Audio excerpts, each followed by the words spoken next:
আমার তো এখনও মনে পড়ে ছোটবেলায় যখন পৌষ পার্বণের মেলা হতো, ঠাম্মির সাথে হাত ধরে ধরে এই খেলনাপাতিগুলো কেনার জন্য সে কি বায়না। ঠাম্মি কিন্তু বায়নাটা রাখতেও বটে, ঠিক কিনে দিত। আর এখন সেগুলোই স্মৃতিচারণ হয়ে গেল আজকেই। দেখতেই পাচ্ছ, হাঁড়ি কুড়ি সমস্ত কিছু আইটেমই এখানে রয়েছে। তাই দুপুরবেলা বসে বসে রোদে বসে বসে ভাবলাম যে চলো একটা ছোট্ট করে মিনি কিচেনের পিকনিক করা যাক। আর সেই জন্যই তৈরি হয়ে গেলাম আমি আর আমার বোনঝি। মেনুতে ছিল লুচি আর হচ্ছে মাটন কষা।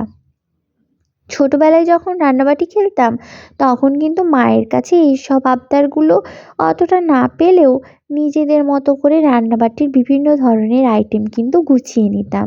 আর আজকে আমরা সমস্ত কিছু কিন্তু মায়ের রান্নাঘর থেকেই নিয়ে এসেছি। বাপের বাড়িতে এসেছি, ছেলে হয়ে গেছে, বিয়ে হয়ে গেছে বটে, কিন্তু মনটা তো এখনও সেই ছোট ছোটই রয়ে গেছে, তাই না? সেই জন্য বোনঝির সাথে হাতে হাত লাগিয়ে এখানে মাটন কারির সমস্ত রেসিপি রেডি করে নিচ্ছি। নুন, হলুদ, লঙ্কা গুঁড়ো, জিরে গুঁড়ো, আদা রসুন বাটা, পেঁয়াজ বাটা, কাঁচা লঙ্কা, ধনে পাতা দিয়ে কিন্তু আমি মাটনটা মাখিয়েও নিলাম কথা বলতে বলতে। আর ওপাশে তো দেখলে ময়ন দিয়ে নুন দিয়ে কিন্তু আমি ময়দাটাও মাখিয়ে নিয়েছি। কি বলবো বন্ধুরা, ফেসবুকে তো নানা ধরনের ইস্যু দিচ্ছে।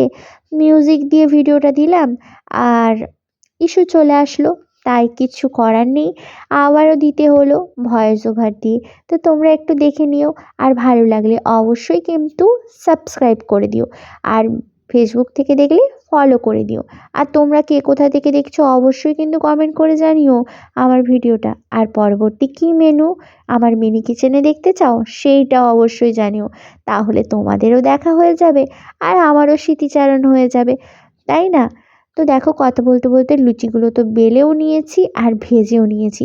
আর এখন সন্ধে হয়ে গেছে, আর শীতকালের বেলা তো বুঝতেই পারছো খুব তাড়াতাড়ি সন্ধে হয়ে যায়।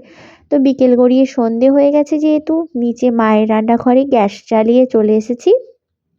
গ্যাসে কড়া বসিয়ে দিয়েছি, সেই মিনি কিচেনেরই কড়া বসিয়েছি। এইভাবে লুচিগুলোও ভেজে নিয়েছি, আর তেল গরম হয়ে যেতে আমার বোনঝি এটা রান্না করছে।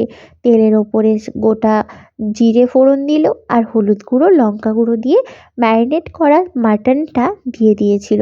বেশ কিছুক্ষণ ধরে যখন কষানো হয়ে গেছে, ওপর থেকে কিন্তু সামান্য পরিমাণ জলও দিয়ে দিল। কড়াটা কিন্তু বেশি বড় ছিল না, তাও এর মধ্যে মাটন যখন হচ্ছে, মাটনের মধ্যে আলু না দিলে কি আর চলে? সেই জন্য আলু ছোট ছোট করে পিস করে কেটে নিয়ে আলুও দিয়ে দিলাম, আর অল্প পরিমাণ আমাদের ছোট্ট কলসি থেকে জলও ঢেলে দিলাম। এভাবেই বেশ খানিকক্ষণ আমরা ফুটতে দিয়েছিলাম, আর রঙটা কিন্তু কালারটা কিন্তু খুব সুন্দর এসেছিল।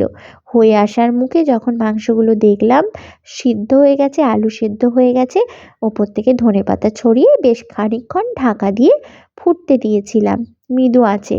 তো এভাবেই নামিয়ে রেখে দিয়েছি। দেখো, রেডি আমাদের মিনি কিচেনের কড়াই মাটন আর লুচি। চলো এবার পরিবেশনটা করে নিই।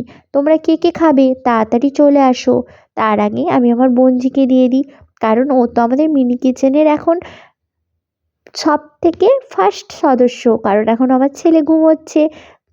চলো খেয়ে নিই গো, তারপরে দেখা হচ্ছে অন্য কোনো ব্লগ নিয়ে, অন্য কোনো মিনি কিচেনের রান্না নিয়ে খুবই তাড়াতাড়ি। বাই।